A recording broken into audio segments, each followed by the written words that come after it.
Good morning, ladies and gentlemen. I'm meadsy69 and welcome back to the channel. Today we're going to be having a look at the tier 10 Italian Progetto. Lovely tank. I love this tank, and so does a lot of people. A lot of people have been playing this tank. It has had some nerfs recently, but to be honest, even after the nerfs, this is still a really good tank, and it's a really enjoyable tank to play. Of course, it is the auto reloader, so you have to decide how is best to play the tank. Do you release all 3 shells? Do you release 1 shell then reload, or 2 shells then reload? To be honest, that's up to you. That's up to you. I always say about auto reloaders, if there's a shot, take it. If there's a shot, take it, because by the time you've reloaded that shell, if you decide to go for the reload, by the time you've reloaded that shell, the shot may not be available. The only time I would honestly say to wait and reload your shell is if you haven't got any shells reloaded and the tank in front of you is either like a 2-shot and you're not able to clear him in a 1-shot. Then I'd probably recommend, reload 2 shells. As long as you don't die and you've got enough hit point to take another shot, then yeah, reload the 2 shells. And of course, when you've got no shots available, then reload as much as you can. And this is what I'm doing here. I've got 1 shell available. If I've got a shot, I will take it. If I don't, I'm on 74 HP within a minute of the game. I've lost all my HP, 2,500 damage I'm on, so I've still done a pretty decent amount of damage. And now, while I was waiting, and there's no point me rushing. There's no point me rushing because I'm just going to get killed. So I'm waiting for the opportunity to take, and then I'm going to use them 3 shells into these enemy teams. So there's the T30. I can get 1 shell into him. I can try and get the shot into this chieftain's hatch. And now we're just going to wait. Again, there's no point me pushing until my team push. And you can see I'm trying to just sit behind my team. And while I'm doing that, I'm reloading the 3 shells. So we're on 2.7k. Again, we're going to wait for the chieftain to shoot. He has now shot, so we're going to poke forward because he's not now looking at us. We do get 1 shell into him. We're not going to get any more into him. So he is going to die. The Object 140 is going to take him out. And it now just leaves 2 tanks left alive, which one of them is that Object 268. So which is perfect because I can chase him. My team are going left, I'm going right, and by the time I get there, I should have reloaded all 3 of my shells. So considering I was on 74 HP within a minute gone of the game, we're in a really pretty good position at the minute. So there's 1 shell, there's 2 shells. We're going to get 1 more shell into him, and then we're going to move on because we're not going to reload in time, and we're just going to head towards this E5. And again, while we're heading towards the E5, we are reloading our magazine.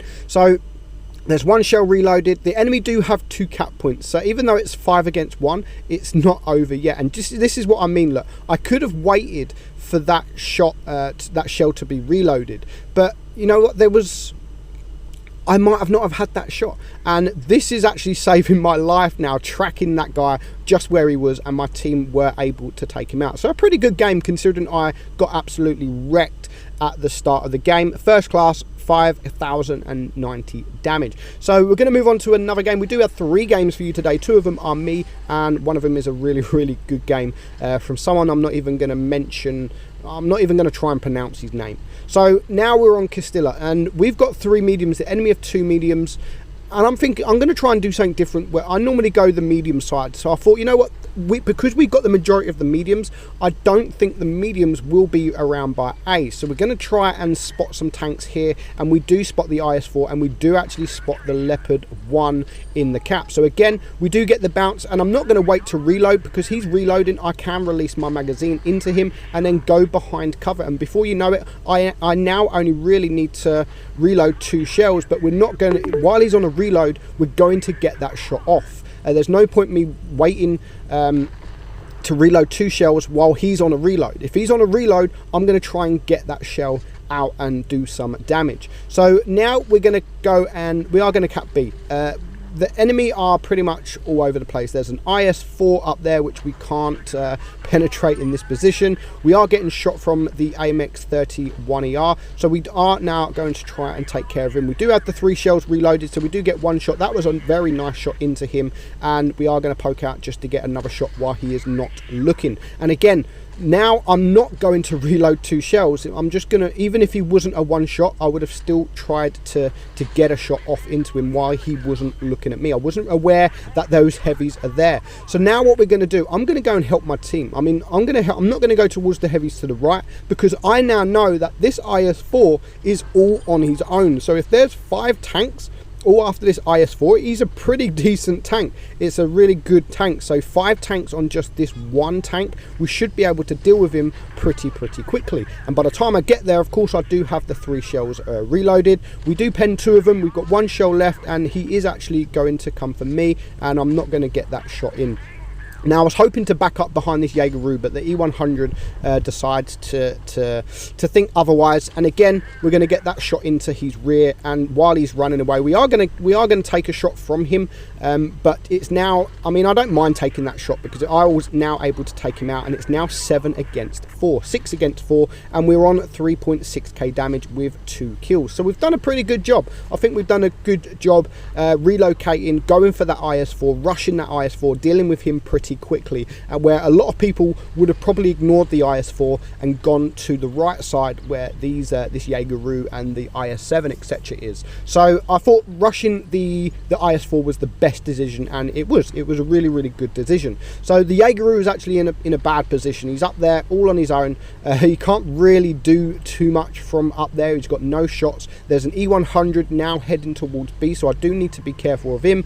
The IS-7 and the Object 704 are here, so I don't want to poke out. I'm not going to risk anything, and I'll look just in time for the E100. I think he was looking at me, so I'll just back up a bit, wait until his attention has been taken, and then we're just going to wait for our team to go around and take the attention of that Object 704 and the IS-7. So there's no rush at the minute. I mean, we still had a good game, 3.6k damage. There goes the E100. He didn't last very long, and the Object 704 is a one shot, but he is going to be very troll. We are going to bounce the first shot. We do have 3 shells, so we are going to try and get the second shot, which we do miss, and we're not even able to get that 3rd shot. Now the IS-7 is now looking at me, so I'm not going to poke out. While he's looking at me, I'm going to use that time to reload all 3 of my shells, and then we're going to rush him, because the Jaeger is the other side of the map now, so he's not in any danger. Now I do get lucky, because this IS-7 could have actually, if he's going to go forward, and he could have actually just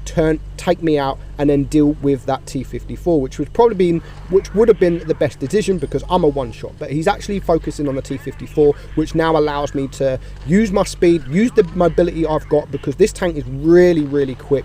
Stupid T-54 there going in for the ram, but we are able now to reload a shell. There's no point me reloading 2 shells, because if this E100 would have penned, I would have actually lost out on some damage. So we do manage to take him out for our 3rd kill, which now just leaves the JG Panzer E100 against 5 tanks. Of course, we do have a cap point advantage over this Jaeger, so at this point in the game I don't even mind dying, because we've already done a pretty decent job. 4.7k damage, 3 kills, but there is still some more damage left to do with this Jaeger. Luckily we are not spotted, and we do catch his side. We're only going to get 1 shot into him, I think. No, maybe, yeah, 1 shot into him, but it was a nice high roll, and because of that high roll it did put us above the 5k damage. So 5.1k damage. We do get the ace, which I was a little bit proud of. It's been a while since I've aced this tank. 1519 base XP, so a pretty decent game. Next up, now this is a game, and this is a superb game, and it is driven by Batvar. I'm not even going to try. We're going to just call him Bat. We're going to call him Bat, and he's on Winter Malinovka. So his team have 2 mediums, the enemy have 1 medium, so he is going towards the right side, and he's probably going to hope that the enemy have gone towards the heavy side, so he can flank around really quickly. And that is the best thing about this tank. It has that auto reloader, it has the speed. The speed is everything on this thing, really quick, and it has the penetration. It's an all-round fantastic tank. Even after it got nerfed, I would still definitely recommend getting this tank. It's a fun tank to play. It's not OP. I would far from say it's OP. It's got troll front armor as well. It does have troll armor, so you can actually get some bounces. So now back, I mean, wow, get wrecked, Grill. Get wrecked. him and his teammate just literally tore him apart, and even the Progetto there, even the bat, they thought that was quite funny. So now the Object 140, he's gonna take a couple of shots from the Object 140, and me personally, I wouldn't.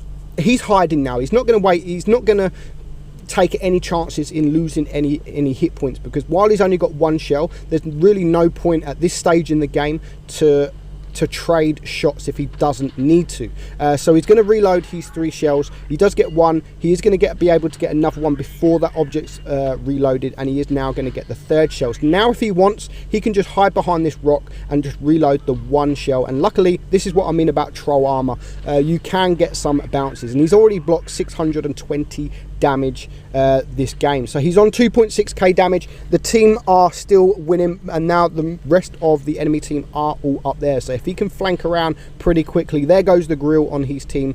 So it is now 5 against 4. There goes the Jaegeru, but there's still a lot of hit points to get through. There's still a full hit point mouse, there's still a full hit point E100, and there is another tank around here, E75, that is full hit points. So what he's doing now, I love what he's doing now. He's actually flanking around that E100, because again, like I always say, there's no point him just farming from when he is, because that E100 will just be able to shoot anyone. But while he's behind the E100, he is just going to be able to get some free damage into him. A nice high roll there, 438, puts the guy down to a 1 shot. Now he's going to leave him for his teammate to deal with, but unfortunately still not being dealt with. I would have maybe either reloaded my entire magazine, or because he's now got the rear of these tanks. He's now got the rear. It's 3 against 4. Now it is 2 against 4.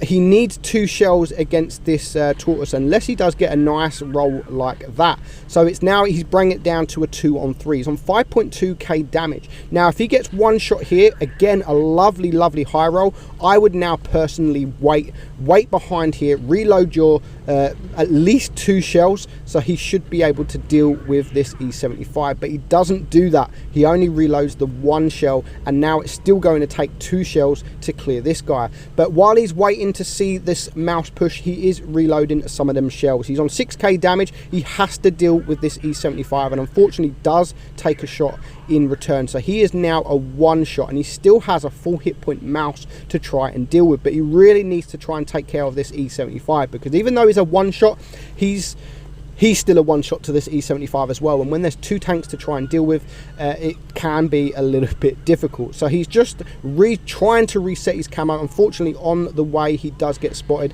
That was a nice shot there in on the mouse. He does still have 2 shells remaining, and now he pretty much has no choice but to rush this E75 and try and get that shot off, which he does superbly. So that's 3 kills, 6.7k damage, and now all he needs to do is catch this mouse off guard. If this mouse starts pushing, again, with the mobility of the Progetto, he should easily be able to get around the mouse, and that was a nice shot into the mouse. Puts him now above the 7k damage. He's going to reload his shells. What he's trying to do is just... He's not even thinking about getting all 3 shells in this mouse. He's just trying to get as much shots as he possibly can. He's still going to need a couple more shots into the mouse to bring him down to a 1 clip. So if he can bring him down to a 1 clip and then maybe bait a shot or get around the mouse, then this will become much easier. And just as the mouse isn't looking, he's going to try and use that opportunity, but the mouse isn't so stupid after all. So at the moment, Bat has 3. He has his 3 shells remaining, and you can see he's trying to get the shot off. He has to get the shot off. That was very risky, very risky indeed. But the mouse does miss his shot, so he's going to use this opportunity to flank around, come in from a different angle. But again, he just hasn't got the room to get around that mouse, and he's now, the only thing he can really do is play from distance. He can play from distance, reset his camo, and try and be sneaky on this mouse. So he's still going to have to shoot the mouse a couple more times to bring him down, especially as he is using heat. But the mouse now pushes, so this could be his opportunity to flank around and try and get those shots off on the mouse. So there's the mouse. Still 1 minute left on the clock. The time is running down. He's on 3 kills, 7.3k damage. He just needs the mouse to make a mistake, and there it is. is. There is the mistake. Now he is using the heat. He's going to switch to the APCR because he knows he can pen him. That was a troll bounce, but he does get that third shot now. And now all he has to do is just keep circling this guy. He's not going to reload his entire clip. He is going to use that opportunity to keep circling him, and there is absolutely nothing this mouse can do. Gets very lucky. Wow, he actually gets trapped on the house, but he gets a bounce. How lucky can someone be? There's one more shot. He just needs to reload one more shell and it will be game over. But again, oh, that was close. That was very, very close. But well played, Bat. Very well played. Got very lucky. But 8,700 damage, 2,000 base XP, and that is the kind of stuff the Progetto can do in the game when in the right hands. So do go and get it. Do go and grind the tank. It is a nice grind, especially from the tier 8 onwards. So it's definitely worth grinding. Go and have some fun. Hope you enjoyed it, guys. I'm Meadsy, and I'll catch you soon.